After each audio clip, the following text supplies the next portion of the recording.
নমস্কার বন্ধুরা, আপনারা দেখছেন রাধিকার রান্নাঘর। আজ আমার মা বানাবে সকালের এবং বিকেলের খুবই মজাদার একটি নাস্তা।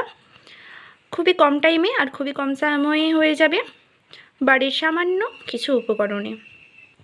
খেতে হবে অসম্ভব সুন্দর, বাচ্চা বড় সবাই এটা খুব মজা করে খাবে।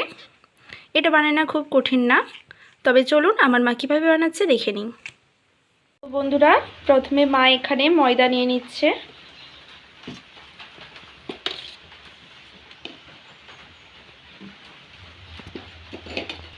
এবার দিয়ে দেব পরিমাণ মতো লবণ। এই রেসিপি বানানো খুবই সহজ।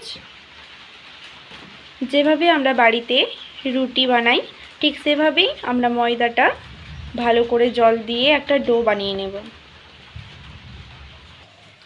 এবারে জল দিয়ে দিয়ে আমরা একটা ডো বানিয়ে নেব।